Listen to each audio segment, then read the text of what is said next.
वृद्धाश्रम। ओह, आज कहाँ रह गई ये? मुन्ना तो बुखार से तप रहा है। इन्हें भी आज ही देर होनी थी आने में। शिवानी राज को गोद में लिए हुए उसके माथे पर गीली पट्टी करते करते बड़बड़ा रही है। इसी बीच लोकेश दरवाजे पर दस्तक देता है। शिवानी राज को गोद में लिए दरवाज़ा खोलने जाती है। दरवाज़ा खोलते ही प्रश्नों की बौछार। इतनी देर क्यों लगा दी आने में? आज ऑफिस से जल्दी नहीं आ सकते थे? पता है ना, मुन्ना 3 दिन से बुखार में है। डॉक्टर के पास चलना है कि नहीं? कई सवाल एक साथ जड़ दिए शिवानी ने लोकेश पर। लोकेश राज का माथा छूकर कहता है, चिंता की कोई बात नहीं शिवा, मियादी बुखार है। डॉक्टर ने तो पूरी जांच करके ही दवाई दी है ना, और तुम्हारे सामने ही तो कहा है कि 4-5 दिन में ठीक हो जाएगा। तुम तो बेकार में ही इतनी परेशान हो जाती हो। वास्तव में राज को लेकर शिवानी ज़रूरत से ज़्यादा ही संवेदनशील है। राज को ज़रा सी छींक भी आ जाए तो रात की नींद और दिन का चैन न जाने कहाँ गायब हो जाता है शिवानी का। धीरे धीरे समय बीतता चला गया। राज अब 5 साल का हो गया है। रविवार का दिन है। शिवानी और लोकेश बाहर लॉन में बैठ पूरब दिशा की लालिमा और दिवाकर की रश्मियों को देख पुलकित हो रहे हैं। साथ ही चिड़ियों की चहचहाट इस आनंद को परवान चढ़ा रही है। हमने अमरूद की घनी शाखा पर बने गौरैया के घोंसले से 3 नन्हे नन्हे बच्चे ची ची करते हुए बाहर झांक रहे हैं। गौरैया चावल के दाने उठा उठा कर ले जा रही है और एक एक कर उन तीनों के मुंह में डाल रही है। बहुत ही मनमोहक दृश्य है। लोकेश धीरे से शिवानी का हाथ अपने हाथ में लेकर मंत्र मुग्ध भाव से पूछ बैठता है, क्या इरादा है शिवा? देखो ना, गौरैया के सुंदर से परिवार को 3-3 बच्चों की चहचहाट से कितने खुश हो रहे हैं। वाक्य पूरा हुए बिना ही शिवानी बीच में ही बोल पड़ी, ना बाबा ना, हम अब परिवार आगे नहीं बढ़ाएंगे। राज को ही पाल पोस कर बड़ा करेंगे। आप ही तो कहते हैं ना कि बच्चों की पढ़ाई लिखाई पर बहुत खर्च है और हमें तो उसे डॉक्टर बनाना है ना। दूसरा बच्चा घर में आ जाएगा तो खर्च बढ़ जाएंगे और फिर उसे भी तो लायक बनाना होगा।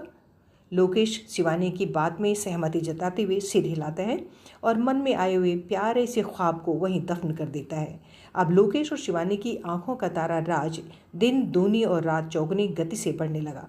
उसकी छोटी से छोटी ज़रूरत के लिए दोनों मिलकर रात दिन एक करने लगे। धीरे धीरे समय बीतता गया और राज एक होनहार नवयुवक कब बन गया पता ही न चला।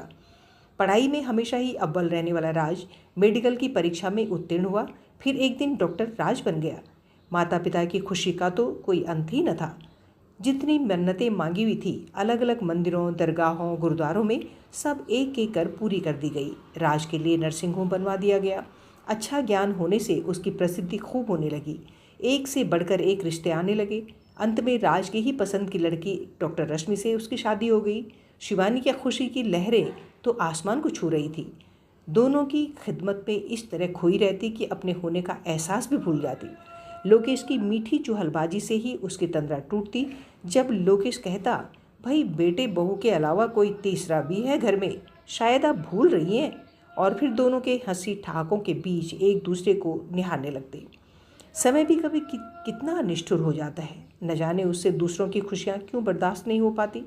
तभी तो कल रात लोकेश पूरे परिवार के साथ खुशियाँ बांटने के बाद जब सोने के लिए बिस्तर पर लेटा तो अनायासी शिवानी की बाह पर अपना सिर रख कर बोल पड़ा, शिवा, मैं अचानक यदि चला गया तो तुम्हें मेरी कसम है अपना पूरा ध्यान रखोगे तुम, क्योंकि तुम्हें तो हर बात के लिए छोटे बच्चे की तरह मुझे ही याद दिलानी पड़ती है।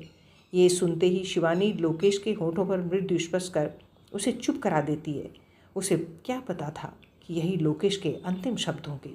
सुबह गाल पर मीठा चुम्बन देकर जब लोकेश को उठाने लगी तो पता चला कि लोकेश शिवा को छोड़कर अकेले ही जिंदगी का सफ़र तय करने निकल पड़ा है। शिवानी की तो जिंदगी ही बेरंग हो गई, जीने की चाह ही मर गई। लोकेश के जाने के बाद राज, जो कभी उसकी आंख का तारा हुआ करता था, उसके प्रति भी वो चाह न रही। शायद अब राज के जीवन पर रश्मि का ज़्यादा हक है, इसीलिए पहले जैसी बेचैनी नहीं। समय बीतते देर नहीं लगती। हालांकि शिवानी के लिए एक एक दिन अब 1 वर्ष जैसा लंबा बन जाता। लोकेश के जाने के 9 महीने ही बीते थे कि रश्मि और राज ने एक नन्ही सी परी का तोहफा शिवानी को दे दिया। शिवानी को तो जैसे नई जिंदगी मिल गई। शिवानी अब नन्ही गुड़िया में ही लोकेश की छवि निहारने लग गई। धीरे धीरे उसके हृदय पर लगा घाव भी भरने लग गया। नन्ही कली आशु के लिए दादी ही सब कुछ थी। माता पिता दोनों ही बनकर शिवानी आशु की मुस्कुराहट में ही अपने सारे गम भूल बैठी। बेटा बहू दोनों ही आशु की चिंता से मुक्त अपने अपने मरीजों में ही खोए रहते। रात को जब घर लौटते तब तक आशु दादी माँ के ही बिस्तर पर निंद्रा देवी की शरण में मीठे मीठे सपने देख रही होती। दादी का समय आशु के साथ कैसे बीत जाता पता भी न चलता।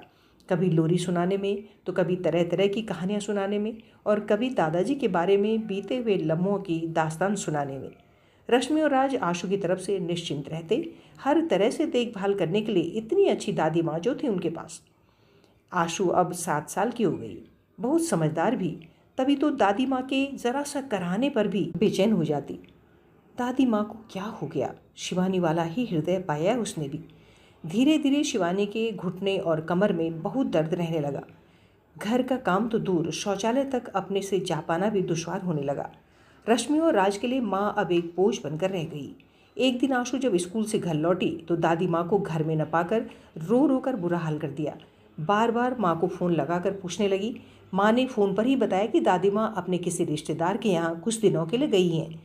शाम को जब मम्मी पापा लौट कर आए तो उसने रो रो कर जिद कर डाली कि दादी माँ को अभी बुलाओ, उनकी तो कमर और घुटने में असह्य दर्द है, उनकी देखभाल वहाँ कौन करेगा।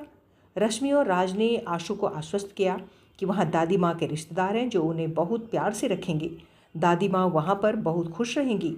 आशु दादी माँ की याद में बुझी बुझी रहने लगी। उसका पढ़ाई से भी मन उचट गया, यहाँ तक कि स्कूल में भी उसका मन न लगता। वहाँ भी अपने मित्रों के साथ दादी माँ की ही चर्चा करती रहती। 3 बार की होली, दीपावली दादी माँ के बिना आशु के लिए नीरसता से अधिक कुछ न रही। इन 3 सालों में कई बार आशु के जिद करने पर भी रश्मि और राज ने ये कहकर टाल दिया कि जहाँ दादी माँ रहती हैं वहाँ नेटवर्क की समस्या है, इसलिए बात नहीं हो पाएगी। रही बात माँ के लौटने की, तो आशु को ये समझा दिया जाता कि वो दादी माँ को ज़्यादा आराम है, दादी माँ जब ठीक हो जाएंगी तब स्वयं ही आ जाएंगी। लेकिन आशु का बाल मन न जाने क्यों ये सब स्वीकार ही नहीं कर पा रहा था।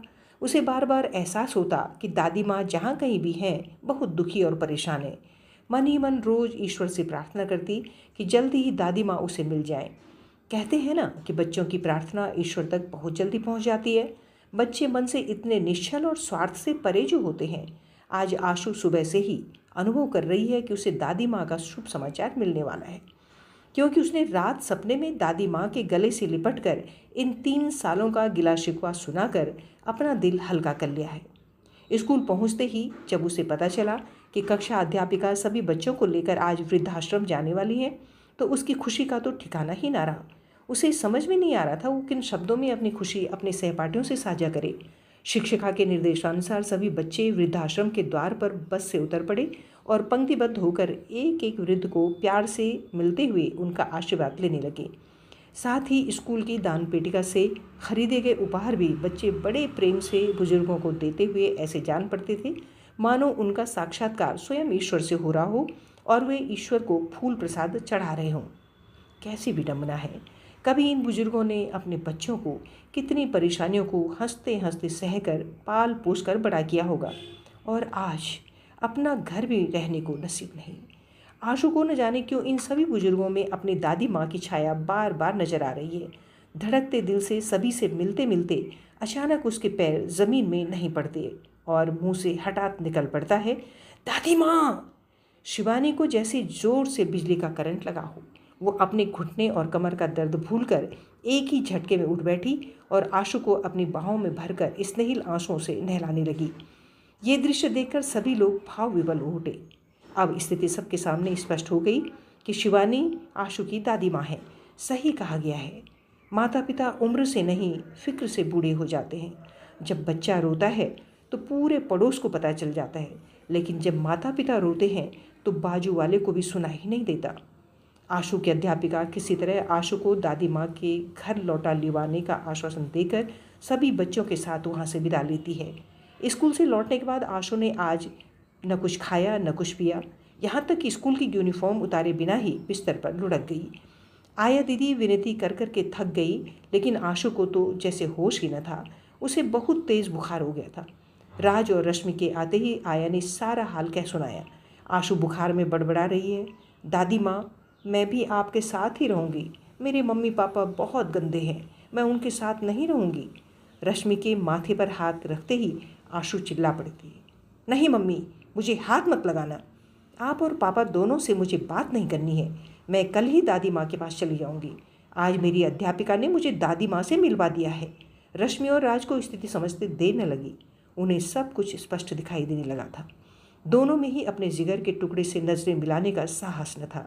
अनायास ही आया के मुंह से ये शब्द निकल पड़े, बूढ़े वृक्ष को आंगन में ही रहने दो, फल ना सही शुद्ध हवा तो अवश्य ही देगा। बुजुर्गों को घर में ही रहने दो, कुछ कमाई भले ही ना करें, आपके बच्चों को अच्छे संस्कार तो अवश्य ही मिलेंगे। माधुरी भट्ट की कहानी वृद्धाश्रम